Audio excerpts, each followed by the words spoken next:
लोगों के बीच सर्दी एक कहानी सुनाने का वक्त होता है। घरों में खुद को गर्म रखने के लिए लोग आग के आसपास इकट्ठा होकर बैठते हैं और अतीत और भविष्य की कहानियाँ सुनाते हैं। लोगों की कहानियाँ, बड़े बुजुर्गों और जानवरों की कहानियाँ, दुनिया की कहानियाँ, हर किसी के पास सुनाने को कहानी होती है। यहाँ तक कि जो लोग शांत, शर्मीले या विनम्र होते हैं वो भी कहानी सुनाते हैं और सभी सुनते हैं, खास करके बच्चे। और हाँ, इस तरह से हम इस दुनिया में आए और हमारी उत्पत्ति सीप से हुई। हम क्या सीप में से आए हैं? नहीं बच्चों, तुम नहीं, लेकिन हाँ, तुम्हारे माता पिता सीप से ही आए हैं। सच में? सीप में? हाँ, एक बहुत बड़ा सीप जहाँ हम सही है डैड, जैसे कि मुझे यकीन हो जाएगा। हम रहते थे। और आपने तो ऐसे कहा जैसे मुझे यकीन हो जाएगा।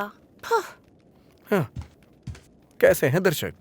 बहुत टेढ़े, मेरी बातों पे यकीन ही नहीं कर रहे। मुझे पता है, आजकल के बच्चे भी ना।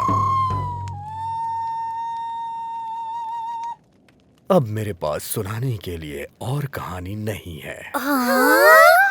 कहानियाँ नहीं है, अब हम क्या करेंगे?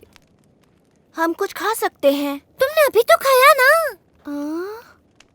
चलो धनुष और बाण बाहर निकालो। और नहीं, ये अच्छा आइडिया नहीं है। तुम लोग बैठ जाओ, हम कुछ और सोचते हैं। कुछ भी हो, लेकिन वो गलत है। माफ करना, लेकिन मुझे अभी अभी साथ में काम करने वाले मिल रहे थे। क्या तुम लोग आना चाहोगे? देखो रेवन।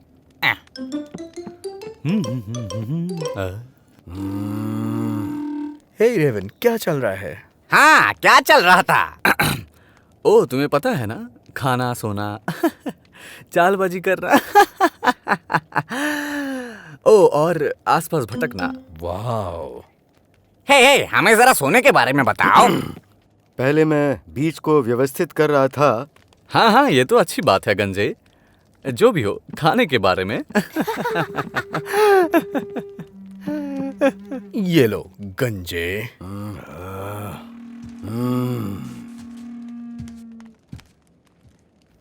डम डम डम डम। ओ, हाँ, बोलो, क्या बात है? ईगल, ये बाल्टी क्या है? देखो, ये एक इसका मतलब है सम्मान देना। ये परिपक्वता और समुदाय में खड़े होने को दर्शाता है। इसका मतलब होता है बिना बाल वाला, या इनके लिए कहे तो बिना पंख वाला। अच्छी कोशिश है मेरे भाई। बहुत ज्यादा सम्मान वाला। रेवन, मैं हाँ, तुम्हारे सर के सारे पंख अलग ही हैं। ये कैसा रहेगा? ईगल एक गंजा है, ईगल एक गंजा है, ईगल एक गंजा है। उन्होंने कहा, मैंने नहीं। वो गंजा क्यों है? क्या है ये बाल्टी? रेवन, हे हाँ, तुमने अपने सारे पंख कैसे खोए ईगल? क्या है कि सही कहा जाए तो ये मैंने खोए नहीं है। असल में ये बस सफेद हो गए हैं। और तो फिर ये सफेद कैसे हुए? मेरा मतलब ये सफेद क्यों है? हाँ, क्यों? वो क्योंकि क्या है ना कि ये बस किस लिए? ये एक बहुत लंबी कहानी है। ओ वाह, एक कहानी, एक कहानी। हमें वो कहानी बताओ। हम अभी सुनने को उत्सुक हैं। हाँ, हमें बताओ इसके बारे में, जल्दी। प्लीज। हाँ, बताओ ना मेरे भाई, कहानी के लिए बहुत समय है।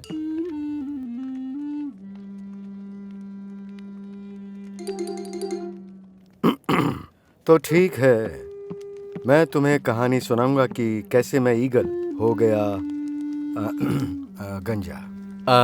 क्या कहा? मैंने कहा गंजा। हाँ, ये अच्छा सुनाई दे रहा है। लेकिन तुम्हें मुझसे चुप रहने का वादा करना होगा। लेकिन क्यों नहीं, मैं तो बस प्लीज चुप रहो मिस्टर रेवन, ताकि ईगल अपनी कहानी सुना सके।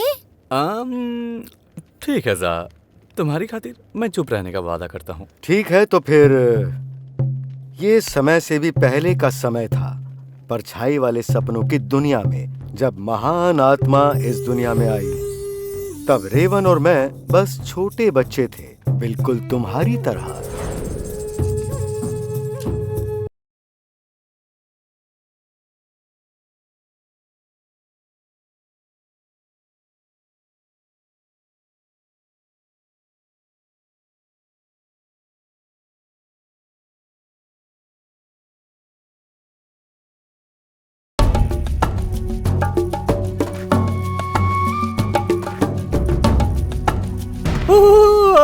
भाई, जरा देखो मेरी तरफ मेरे भाई।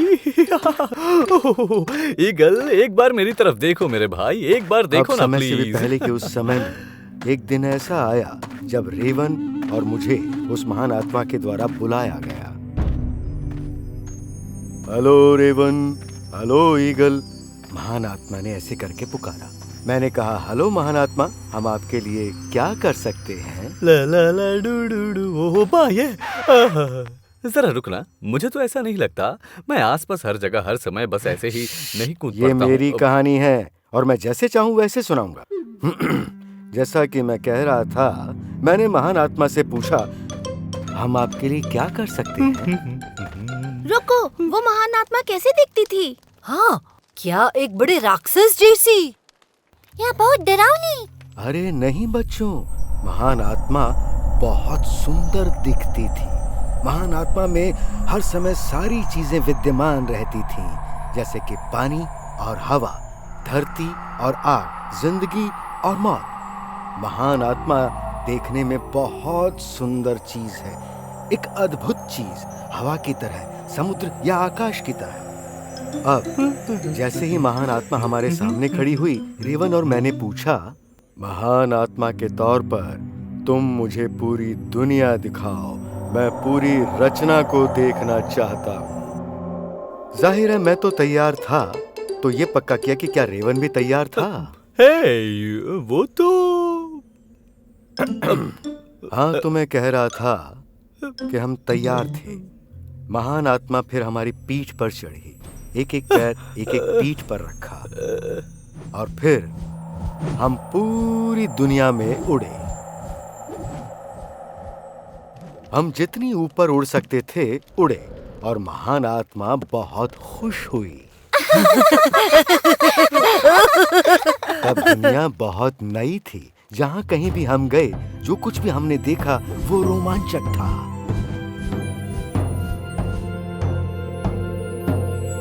लेकिन जल्द ही महान आत्मा ने कहा, मुझे प्यास लगी है, मुझे किसी घाटी पर ले चलो ताकि मैं पानी पी सकूं। तो रेवन और मैं एक सुंदर घाटी पर उतरे।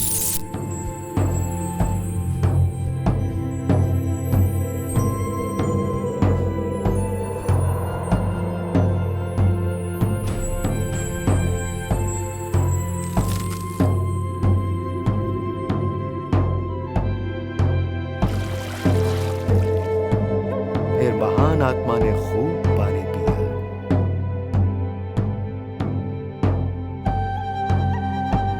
पानी का स्वाद बहुत ही लाजवाब था। फिर आत्मा ने डकार ली।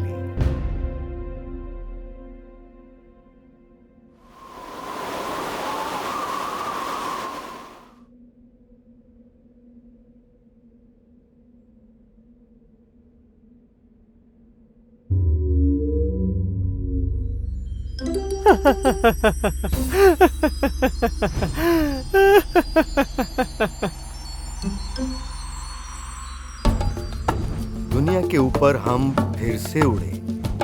एक बार मैंने रेवन को पकड़ लिया। इस बार महान आत्मा का वजन ज्यादा था, लेकिन हम दोनों ने मिलकर उस वजन को उठाने की ताकत जुटाई। ये एक बड़ी दुनिया बनेगी और उजली भी। जरा देखते जाओ ईगल, और तुम भी देखना रेवन, इस जगह के लिए जो मेरी योजना है। ये एक जीवन की जगह होगी, नीले आसमान और स्वच्छ पानी की घाटियों के साथ। यहाँ हर प्रकार के जानवर होंगे और इंसान भी होंगे। उन्हें देखने तक इंतजार करो कि आखिर योजना क्या है, और तुम दोनों उन योजनाओं का हिस्सा रहोगे। फिर मैं और रेवन उन योजनाओं के बारे में सुनकर खुश हुए, क्योंकि उनमें हम भी शामिल थे, जैसे कि तुम सब भी शामिल हो। हम सभी? हाँ, तुम सभी। मैं भी? हाँ, तुम सभी। हम सभी उस महान आत्मा की योजना का हिस्सा हैं, उन बड़े पहाड़ों से लेकर छोटे से छोटे इंसान तक। तो अब सुनो, जैसे ही हम उड़ रहे थे तो महान आत्मा का पेट कुलबुलाने लगा। इसलिए रेवन और मैं एक मछलियों भरी नदी में उतर गए।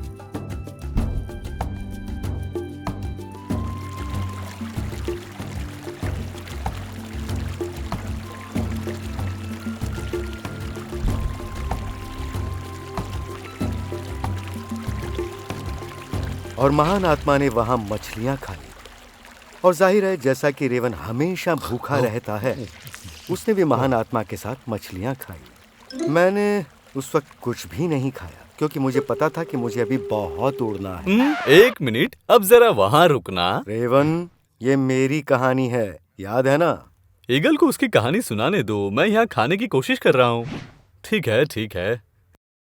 तो चलो मैं कह सुनाओ। रहा था कि जल्द ही उन्होंने बहुत ज्यादा खा लिया, तो उन्हें हिलने डुलने में मुश्किल हो रही थी। तो उन्होंने कहा कि वो थोड़ा आराम करेंगे, और जब वो आराम करने लगे तो महान आत्मा ने आसपास देखा और कहानी सुनने की इच्छा जाहिर की। मेरा कहानी सुनाने वाला कहाँ है? ये फ्रॉग कहाँ है? मैं यहाँ हूँ महान आत्मा। हमेशा चोरी छिपे क्यों रहते हो, हाँ फ्रॉग? ऐसा महान आत्मा ने कहा। आपने ही मुझे बनाया है। अब आप कौन सी कहानी सुनना चाहेंगे? बताइए। जिससे मुझे हैरानी हो। मैं आपको उसकी कहानी सुनाती हूँ कि कैसे इस दुनिया में रोशनी आएगी। ओह हाँ, मैंने ये वाली कहानी नहीं सुनी है, तो बताओ ये कैसे होगा? ये उस दिन शुरू होगा जो ज्यादातर वैसा दिन होगा, हालांकि उस दिन बारिश होगी। और फिर फ्रॉग ने अपनी कहानी सुनाई जबकि रेवन और महान आत्मा आराम कर रहे थे। फ्रॉग ने कहानी के कुछ हिस्से सिर्फ महान आत्मा को ही सुनाए, इसलिए मैं और रेवन काफी कुछ नहीं सुन पाए। जल्द ही कहानी खत्म हो गई और महान आत्मा खड़ी हो गई, जम्हाईली, अंगड़ाईली। मैं वो जगह जरूर देखना चाहूंगा जहां से रोशनी इस दुनिया में आएगी। ऐसा लगता है मुझे बड़ा काम करना है। और फिर महान आत्मा ने फ्रॉग को आंख से इशारा किया और फ्रॉग ने भी इशारा किया।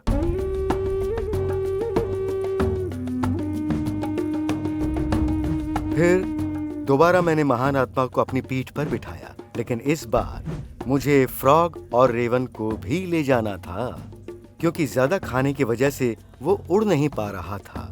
और फ्रॉग ने तब रास्ता दिखाना शुरू किया। वजन बहुत ज्यादा था, लेकिन मैं फिर भी उन्हें लेकर बिना किसी शिकायत के उड़ चला। वाह, ये तो बहुत मुश्किल रहा होगा। बेचारा ईगल। ओह, तुम लोग भी ना, बस सुनते रहो और देखो क्या होता है। रेवन, मैं 5 ताजा मछलियां दांव पर लगाऊंगा। जब तक मेरी कहानी खत्म नहीं हो जाती तुम चुप नहीं रह सकते। 5 ताजा मछलियाँ? कुछ और दांव पर लगाकर देखो। मैं चुप रह सकता हूँ और मैं चाहूँ तो मैं कुछ भी कर सकता हूँ, तुम्हें तो पता ही है ना। मैं रेवन, मुंह बंद। तो फिर ठीक है। मैं महान आत्मा को लेकर उड़ा और साथ में रेवन और फ्रॉग भी थे। फिर हम उस जगह पहुंचे जहां एक दिन रोशनी प्रकट होने वाली थी।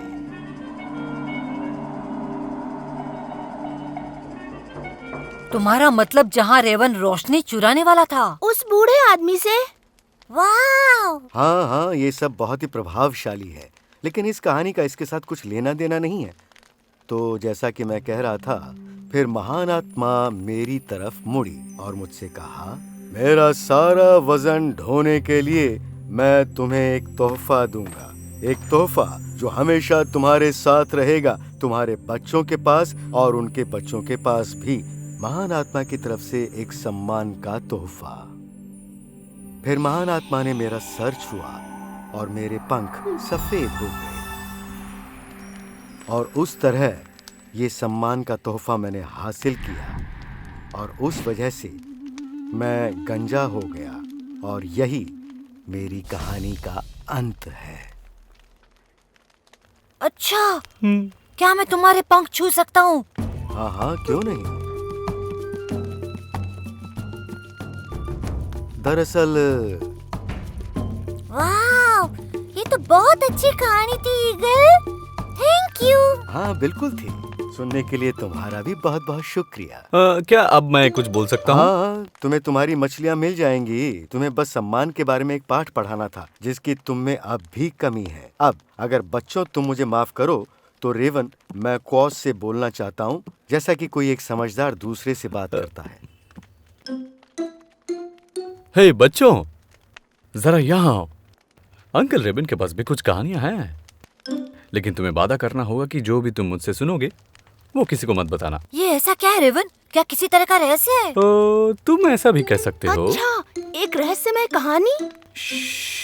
चुप। और इस तरह मैंने ये महान सम्मान हासिल किया। ये देखो। अब सुनो बच्चों, मैं तुम्हें वो असली कहानी सुनाता हूँ कि मेरे भाई गंजा कैसे हुआ।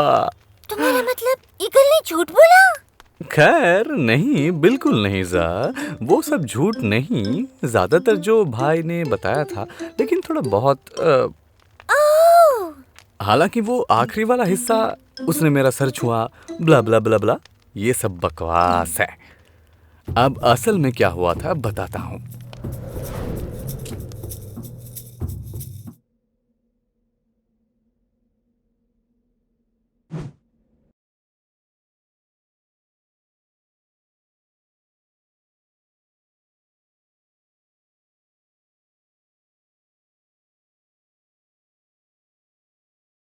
चलो वापस चलते हैं।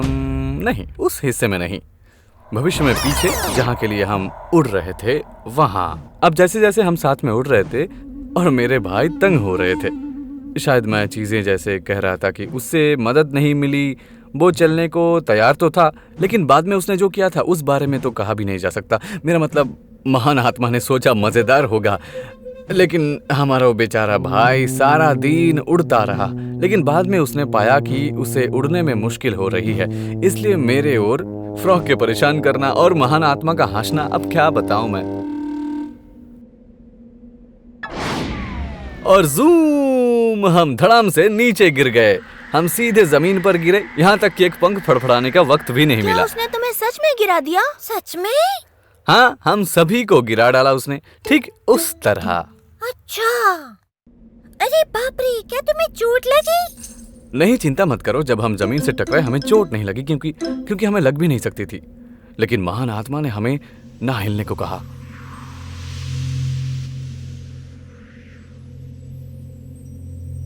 महान आत्मा ने कहा, मेरे पास एक तरकीब है। मुझे ये सुनने में अच्छा लगा, और अच्छी बात यह है कि फ्रॉग ने भी ऐसा ही किया। यहाँ तक कि हम तो ऐसे सो गए कि जैसे लगा कि हम मर गए हैं। काफी समय तक मेरे भाई ईगल चक्कर लगाए, ये सोचकर कि कहीं हम मर तो नहीं गए। हम वैसे ही रहे जैसे आत्मा ने कहा था, हिलने की कोशिश तक नहीं की। और आखिरकार ईगल भी नीचे उतरे, ये देखने के लिए कि हम कैसे मरे। क्या उसे अफसोस हुआ?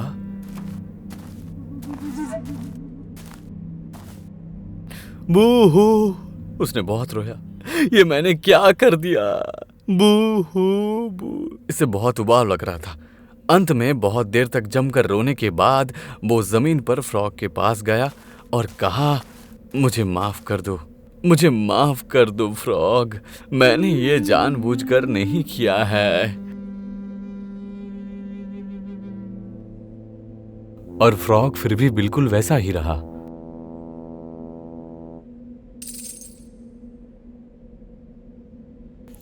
और फिर वो मेरे पास आया और कहा,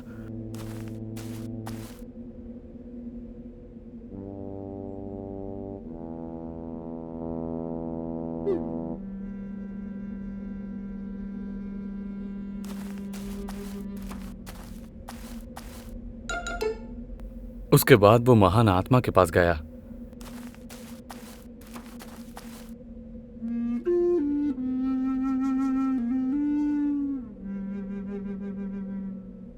और उसने बस ऐसे ही कुछ शब्द बोले ही थे कि महान आत्मा जाग गई और उसके सामने खड़ी हो गई।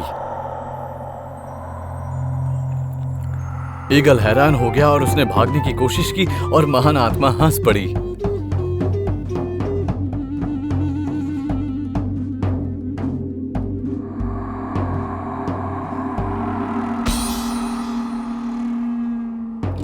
और ईगल ने चाहे खुद को आजाद करने की कितनी भी कोशिश की, फिर भी कोई फर्क नहीं पड़ा। महान आत्मा उसे जोर से पकड़े रही। महान आत्मा बहुत ताकतवर थी, लेकिन फिर भी ईगल ने अपने आप को छुड़ाने की कोशिश की। अंत में ईगल उससे छूट गया, लेकिन ऐसा करते समय उसके सर के पंखों का सारा रंग उड़ गया।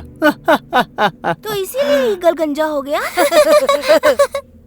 हाँ, लेकिन उसे ये अब तक नहीं पता है। ये मेरे भाई?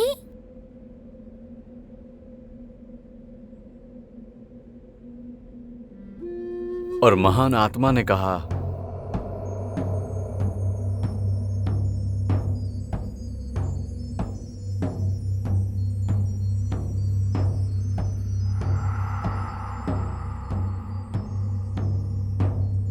और उस दिन से आज तक ईगल गंजा है। और हाँ बच्चों, और अभी भी उनके पास हंसाने का हुनर नहीं है। काफी मजेदार कहानी है, क्यों? हंसाने का कोई हुनर नहीं है? हाँ, अब मेरे दिमाग में कुछ मजाकिया बात आ रही है, मैं तुम्हें उनमें ढाल सकता हूँ। तो बच्चे समझे मेरे कहने का मतलब क्या था? हंसाने का कोई हुनर नहीं। अच्छा बस, बच्चों, तुम देखना चाहते हो कि रेवन को कैसे तैरना आता है? क्या अब ये मजाकिया नहीं होगा?